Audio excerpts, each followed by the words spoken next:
LTA는 SK텔레콤. And to begin the match, we have, of course, in the top left, the red Terran. This is FlaSh of KT Rolster. Known to some of his fans merely as God, as this player has been able to just dominate so much in StarCraft 1. And in StarCraft 2, he's a very, very solid player. Not as the same place he was in StarCraft 1, but still approaching it very quickly. Up against Sora, someone who's just been so hyped because of his WCG run. And just starting out the matchup, this is the big hype matchup. This is the first one. It's FlaSh. It's Sora as well, a player who's up and coming. He's taken down a lot of people in qualifiers. He's done pretty well. He did well at WCG, getting second place. He's just, you know, he's there. He's a really, really strong player. That's why he's out first. That's why he's against FlaSh. He was picked to go against FlaSh, and he, you know, he's the guy that they're putting a lot of pressure on to win this game. Yeah, absolutely. Thing is, FlaSh just seems to be immune to pressure. There are certain players that feed off of the energy of the crowd. Slayer's Boxer being one of those players who you could tell when the crowd is with him, he just seems invincible. And FlaSh is like this as well. I've seen interviews with Nada where he says, you know, before the match that I played, I thought there was no chance I could take it. I felt my opponent was way favored over me. But when I heard the crowd scream, when I heard them chant, that was when I knew I could do it because they were behind me. And it's just really, really awesome to see how a crowd can really transform a player and get them into the right mindset. So starting things off here in this particular game, we have FlaSh doing a gasless one barracks expand, not sticking with his, oh no, I take it back. I had a blip on the map that it looked more like a refinery than a geyser than a refinery, but he is going to do that normal Reaper expand versus what looks to be a standard one gateway expand from Sora. Yeah, nothing too out of the ordinary here. Throwing down that Cybernetics core. What would you expect out of FlaSh? I know he's known for playing very, very standard, but why don't you go ahead and give these fans a look into what FlaSh loves to do in this game? FlaSh is what I like to call a Kespa Terran because, well, that's a very cute little mask there and a cute cell phone cover. And, well, everybody had to participate in the covering of the face there. But anyways, as I was saying before I was so cutely interrupted by those faces, was that FlaSh is the player who will try to just defeat his opponents by macroing so well and hitting a timing so fast that when he attacks, everybody who's facing him thinks, how could he possibly have that many units that fast? Just how is it possible that he has this many Marauders coming down my base right now? And you may actually go for the timing push before Storm, before the Protoss upgrades get out of control with the SCV pull. That's what I would expect to see, especially on a map like this. He's trying to delay this Nexus as much as possible with the eBay. Really nicely done, gets it nearly to full health, and the Reaper even tries to delay things a little bit. Yeah, just doing a good job just delaying as much. He has a factory over here, a bit of a proxy. I don't think he's going to do much with that over there. But like you said before, FlaSh just not going to do anything sneaky, just going to use his superb mechanics to just try to get up as many units as he possibly can, go for that timing attack, go for the kill with just in almost impossible amount of units. Well, hold on a minute here. This factory could be for a lot of things. One thing it could be, in the rarest, weirdest case, is just a scout where he just makes a starport back at home and accepts that his reactor is going to be late and goes for a really fast scout. Another thing that we could see is a lift into the main base with, oh wow, he actually delays his command, sir. That SCV needs to go over there and finish the job. But more likely we see the Stargate go down next to it, starport I should say, and that's actually what we see here. So could have been he tries to lift the factory into the main base or try to scout. With his positioning, obviously that's not what's going on. It's too far away. We're probably going to see a Widow Mine drop here. I don't think we're going to see Banshees, or we would have already had the tech lab started. And this is something you don't really see all too often in competitive Heart of the Swarm in StarCraft 2 right now for Koreans. You don't really see Widow Mine drops anymore. And this may be something that catches Sora a little bit off guard. Yeah, I mean, it's not really expected in the normal meta of today, at least out of Terrans versus Protoss, and it's probably not expected to FlaSh out of for Sora. He's probably like, oh, well, he's probably just going to macro up and try to get a big army, but he does actually scout that with his Zealot. I'm not sure if you noticed it just yet. It looked like it was on rally, but bringing it back now, he has to know something's up. Yeah, and there's no add-on here. He's going to confirm that as well. Sees the Widow Mines even. And a nice little block here by the SCV will go down at the last second there. He might actually have to use one of the Widow Mines. Yeah, he's actually going to have to go ahead and waste one of his shots. Oh, both of them actually getting wasted there. Won't really matter because by the time he drops them off again, they're going to be off cooldown. But this has given him plenty of time to respond with a cannon and an observer. And that's really, really interesting that he was able to get that Zealot over there. Really, really meticulous play out of Sora, sending that Zealot all the way up there just to make sure, you know, just to make sure no proxies are going down. You did see the proxy, so Sora's going to be very, very prepared for this, and FlaSh has to be hurting after that. Yep, here comes that drop, but there's no way it's going to get anything done.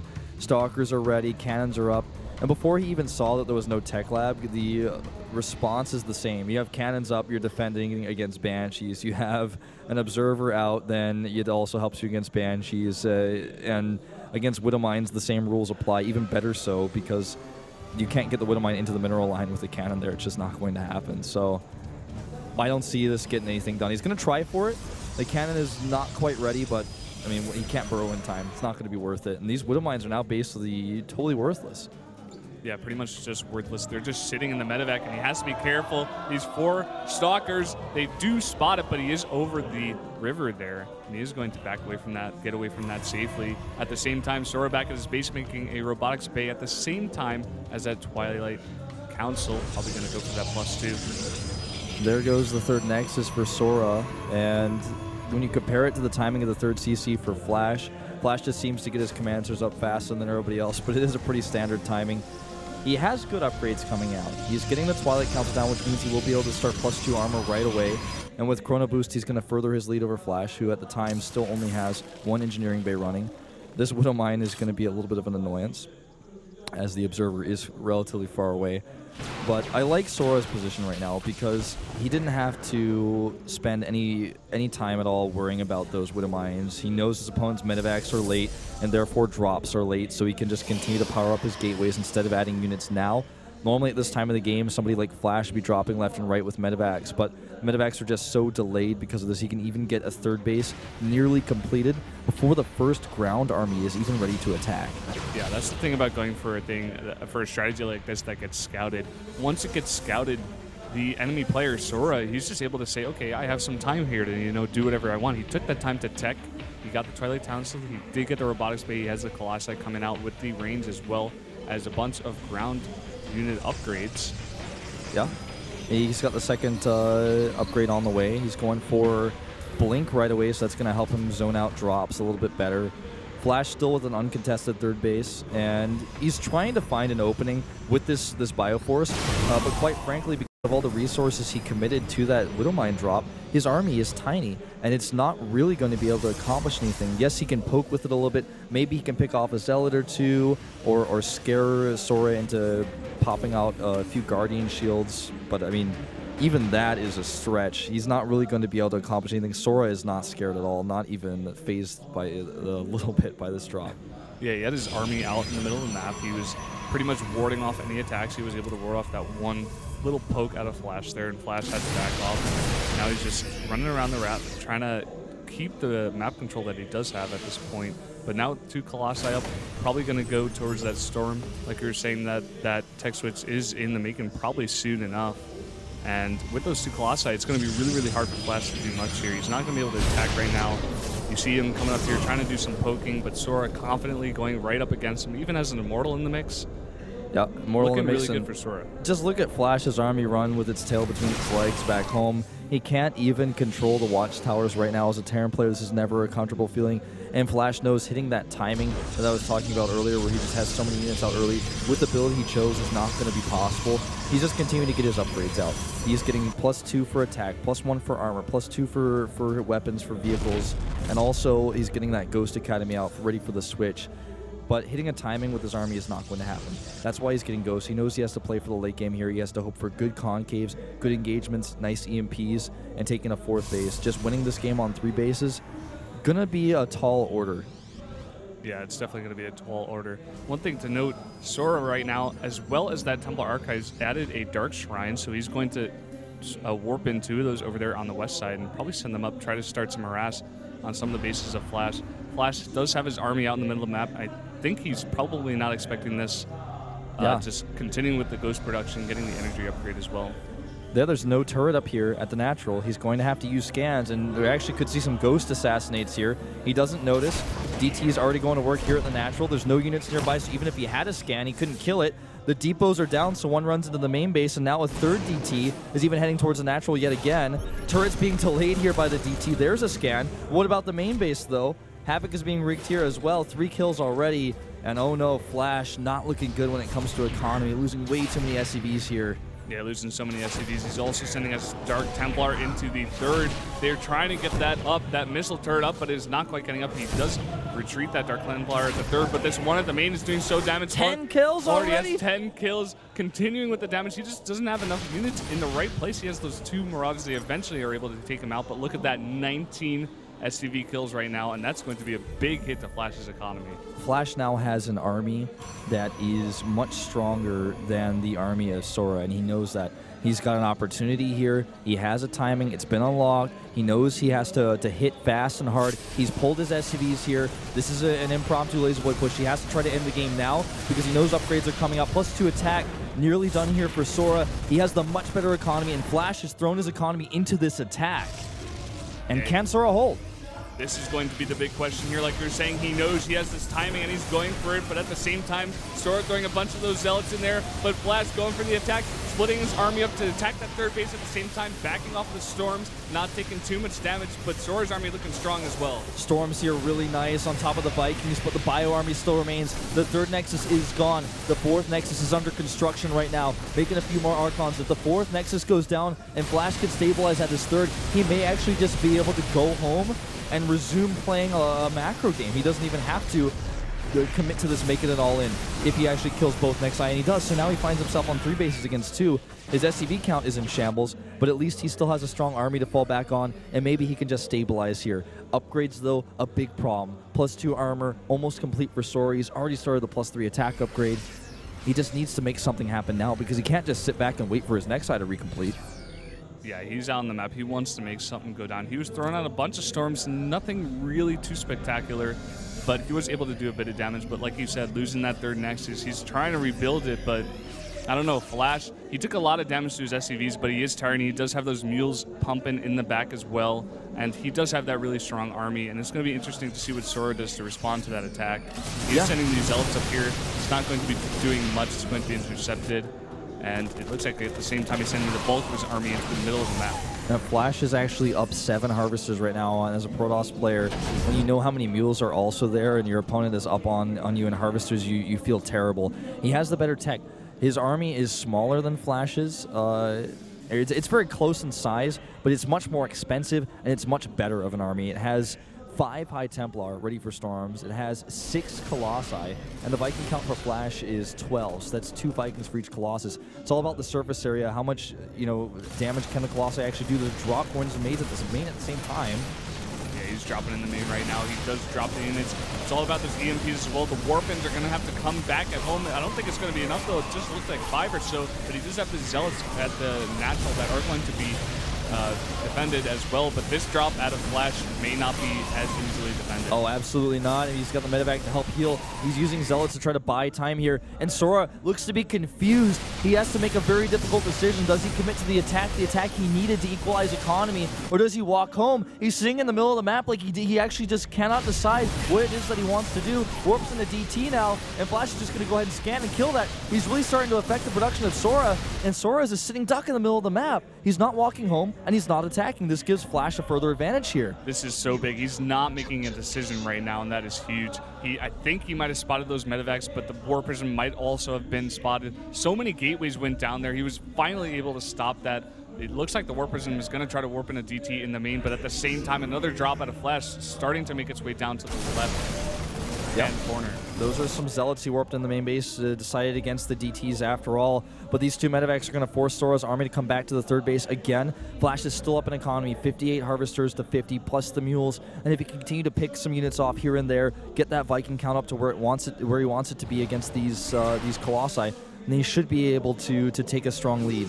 Don't forget that with 58 Harvesters, FlaSh is, once he gets that 4th base secured, going to want to consider throwing some more of those Harvesters away and going a little bit lower so that he can keep his army supply as high as possible. He has a really healthy Marauder count at 21, and 11 Ghosts are always going to be there for the EMPs. And Ghosts in general do a lot of damage to light units, and they have a lot of hit points, so they're strong fighters. Also, don't forget the upgrades for FlaSh are a little bit behind. Yeah, he is just starting that +3 attack. Stargate being added for Sora, and these drops are going to have to do a lot of damage for him. I mean, he's starting those 3 command centers right now, just trying to get that fuel production up, like you were saying, probably going to eventually start suiciding some SMEs. DT able to stop that drop there. Those gateways trying to get back into production. Yep, and this is like so tense for Sora right now because he knows economically he's been starved out, and this is FlaSh playing, but he's just going to make a million command centers, have all the mules he wants, and then throw his SCVs away to make it the ultimate army. He has to engage soon. He knows his upgrade advantage window is fading quickly. FlaSh is only on +1 armor for his bio, don't forget that, because that means his when he fights Zealots, his Marines and his Mars are going to shred so quickly against +3 with only the 1 armor, and this is a huge window of time that Sora has. He's trying to transition into Tempest, of course, during all of this, but if he could, he would love to take one big engagement, take that advantage, and then take that 4th base that he's taken to the left so much more comfortably. Yeah, he's just trying to continue with this harass. He can't really break up the bulk of his main army that is Sora. He really has to make sure he does not get EMP'd, but with the amount of ghosts that FlaSh has, that's going to be hard. We saw 11 before. I didn't see any more in production, but that is 11 ghosts. That could be so many EMPs. That's basically like, it doesn't matter if you miss a bunch, as long as you get the ones that count, and FlaSh, he's really banking on those EMPs, and it's going to work out probably. Yeah, I mean, even if you don't have a ton of Vikings, when you hit those EMPs on all the Colossi, it basically eliminates half of their hit points. Once the shields are gone, they don't have a lot of hit points left to be on. The Vikings target them down, and then the Marauders do the rest. And his Viking count is actually quite healthy now. I think he's probably got about 13 or so in that cloud, just eyeballing it here. And that's a lot, and it is enough if he hits the EMPs right. If he doesn't, on the other hand, and the Colossi are microed well because there's so many of them, once the bio is gone, it just doesn't matter. You see a scan go down here. He actually has to scan to fight against this Protoss army with the DT support. And the lack of armor is really showing here. Yeah, you just saw, just like as an example of what could happen in the future if he doesn't get those armor upgrades up fast enough. He is starting those 2-2, that 2-2 though, but at the same time, Sora trying to get those Tempests up, did build a bunch of those High Templar before trying to get those a bunch of Archons into the mix as well. We saw FlaSh add 4 more Ghosts into his army as well, being really Ghost heavy, continuing with that same composition right now. This is a game where you can tell both players really respect their opponents. Neither player wants to do a big engagement. Neither player wants to actually commit to anything. They're just poking and prodding a little bit, just kind of beating their chests across the map, trying to assert their dominance, but never actually committing to a big fight, because they know that if they commit to a big fight just for one moment, in that moment they could lose everything. Now, for Sora especially, he's trying to transition into Tempest so he can have that extra long-range attack ability to where if FlaSh is just sitting around the middle of the map, he can start to poke. Nice feedback warp in here, gets 2 on the medevacs.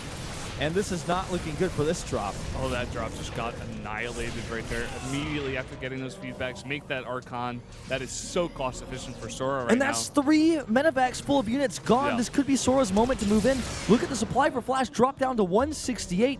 This could be Sora's moment if he wants it to be. If he wants to commit to the attack here, this could be a great opportunity because he knows 3 whole groups of units were taken out almost for free. He has the upgrade advantage, but he's still playing a bit timid here. And how could you not against such a legend like FlaSh? FlaSh is controlling the map, always moving around, even with a smaller army, never timid. And FlaSh is still the player who's being the more aggressor. Yeah, that's definitely something you can say. Sora just keeping his army right in the middle of the map. Looks like he doesn't even want to engage here. He's just trying to siege this right now with this Tempest. He is looking like he's going to move in here, actually. Yeah, this is a big death ball of Protoss if I have ever seen one. It looks like a bowling pin group of Colossi there, the way they're stacked up. And FlaSh wants to see if he can get a strike. I can't tell you right now the Viking count, but it seems to be enough to pick off Colossi almost with a one-shot. Yeah, it's just about almost there. I didn't think I saw that Colossi quite go down, but so many Vikings there, going to be decently good against Tempest as well, but it's going to be hard to get in range of those. The Vikings also have good upgrades. They have +2, soon to have +3. I was gonna mention the +1 that's just now coming out of Sora with all these Tempests that he's making for air, I should say. Here we go. Tempest trying to poke, but he does not want to get too close to those Vikings. On the other hand, if the Vikings eat too many more storms, it's going to be a disaster. And 1 or 2 Archon blasts could change things. And FlaSh doing what FlaSh does best, playing the late game, is going into a Raven transition here. Double Raven on the way, Corvid Reactor as well. Now this is going to be for a lot of point defense drones and a lot of Seeker missiles. The later the game goes, the more effective energy units are, like High Templar, like the Ravens, because if you can do a lot of damage and keep a unit alive, you don't lose any money from that. So it's a great choice for him to really invest into Ravens. The Zealots draw the army of FlaSh a little bit to the left side. He might actually lose his base over here at the 3 o'clock. If Sora commits, there's a scan. Scan goes down. Sora looks like he wanted to get into position. A decent storm going down onto a lot of the ghosts, but eventually those 2 High Templars being picked off, getting some good feedbacks onto those ghosts as well. Yep, a few EMPs did go down. It's hard to say who got the better trade there. Tempest as well, just being able to do so much poke. I'd like to see him have the Tempest go in that dead space just to the bottom right of the 3 o'clock expansion and start picking away at the SCVs, start poking at that command center, maybe force the Vikings out of position. This game is already getting so intense, and 4 cannons being made right now, 5 cannons. He knows that nukes may actually be on the menu later on. He knows that cloaked ghosts may also be on the menu, so he wants to have as many cannons as possible just up to defend multi-pronged harasses. And the nukes, when nukes start flowing in the late game, that be able to do this. Hold that thought, we're gonna have the engagement. Maybe this could decide everything. No, these 2 players respecting each other so much, never actually going all the way, never committing fully. Yeah, look at this, just sending in just some harass all the time. Sora continuing with the Zealot harass into the thing. The SCVs had to fight these Zealots there, actually. But like we were saying before, both these 2 players, they just, what's the word? They respect each other so much that they just will not commit to attack. They just keep on poking each other. The cloak ghost? Oh, I thought he was going to commit to the EMPs there. The Stalkers went forward. They're trying to actually zone them out. EMPs hitting mostly Stalkers. Multiple storms going down, and the Vikings eat a ton of damage. Where's the next storm? Not enough energy on these 2. They make an Archon. Goodbye, Observer. The next wave of storms could eliminate so many of these Vikings. And look at that split, man. He is not taking any more damage on those Vikings, or at least he doesn't want to, and he's chasing after these Tempests. He gets one. A bunch more damage going on to another one. Is he going to get the next one? He is. He goes down with another Colossi, and so much damage being done to these area units and the Colossi. Sora taking so much damage here. He's eating it, and he's not able to finish the Vikings off. They survive. Sora dropping in supply like crazy. He's trying to remax with Tempest. Now closing the distance. A great storm flank from the right side. Blasting storms left and right. Storms on the Medivacs here, and he is being chased. He drops to 129 supply, and those Vikings are no longer as usable as they used to be. 9 Zealots at a time, fully upgraded, being warped in here. FlaSh is on the ropes, down 60 supply, and here comes Sora. And with all these Tempests in the back and with some leftover Colossi and such good storms on the rest of the army, FlaSh goes GG. Sora wins game 1. What a crazy back and forth game. You know, it looked like at times FlaSh had built the better composition. He had so many Vikings. He was the more confident player, engagement after engagement, being very patient, always moving forward with the EMPs. That storm flank, though, he did not know about. He didn't have the watchtower, he didn't have a scan, and that storm flank caught him off guard. And that was just some incredible play out of Sora. That was so cool, that flank with the storms. And just the army composition as well, so smart against what FlaSh is doing. The storm's so key. The EMP's not quite landing well enough onto those High Templar. Just so many really key storms going off onto a lot of the Vikings, a lot of the ghosts, especially from that flank as well. And one more big name falls to Sora. Sora just really, I think, one of the players to watch this season. Somebody that you definitely want to look out for as somebody who could be the ace for CJ right now. There are a ton of really experienced players on this team, but Sora able to take FlaSh out, not being fazed by FlaSh's confidence. I really want to harp on this point. FlaSh's confidence, his ability to have EMPs, ghosts coming from multiple sides, the way he moved, the way he cloaked, the way he was ready to transition into those Ravens. It was just, when you come into the very late game in this matchup, it all comes down to oftentimes one big engagement, and if you lose it, you lose the game. You saw FlaSh just eat those storms and drop down to 120 supply in no time. And if he had just continued to allow Sora to build more and more Tempest, he would have lost control of the game. So he had to engage in some way. He didn't look nervous. He looked confident. He looked poised maybe to even take the fight with his Viking dominance. Yeah. I mean, I have to give props to Sora on that. It was such a well-fought, big engagement, like you were saying. That last engagement right there, he did not go head-on and just say, okay, I think I got this in the army supply. I think I'll just go in and, you know, A1, try to get some good storms and win it. No, he backed off when he didn't have the advantage, and then he pulled FlaSh into the trap. He pulled him all the way back to that base, his 4th base, and then he brought the High Templar around, and he landed those incredible storms, and he basically made that fight win for himself. Yeah. He took that engagement and made it his. Yeah. And you could tell there was a moment Fought where, on his terms. Right, exactly. That's the best way to put it. And you could tell there was a moment for me when I was watching. I said, I can't believe he's actually committing to fighting here. Sora, that is, I don't think he can win this fight, and he's not turning around. And it's because over on the edge, what I didn't see and what FlaSh clearly did not see were those High Templar coming in for the storms on the flank on the right side. And you eat storms like that, and your army is just gone. The storm itself, if you have 2 storms on top of an army, it can kill that entire army. That's how big it is, the way the units stack up in Starcraft2. What a crazy, crazy game. And it's just the first game of this team series. Yeah, that is just the first game of CJ Antis versus KT Rolster. People were predicting FlaSh may be able to take that versus Sora, but Sora showing that he is a guy that loves to take down big names. Just another one added to his, I don't know, his secret voodoo doll that he keeps all of his names of all the people that he's killed. He's got all the strong Terran players in his room. He's got dolls made of them, and he just, or maybe on his desk at his pro gaming house, he's just got them all just lined up. And FlaSh has now been added to the list. You know, and he does it in spectacular fashion in front of all of these fans, in front of thousands of viewers online, both in the foreign scene and in the Korean viewers as well. And FlaSh is probably the most well-known pro gamer, you know, of all time, really. Across esports, he's just so famous. If you don't know anything about StarCraft, then you probably have at least heard of FlaSh. He's that big, he's that popular, he's that famous. And Sora was able to take him out there in some really, really clutch decisions that, I mean, let's not forget, at a time he was down to 2 Nexi against 3 bases. FlaSh walked home. What a crazy game. That never happens. You never have a Terran player pull all of his SVs, go for one big all-in push, do some damage, and then walk home. That just does not happen. We do not see that. It was funny. You were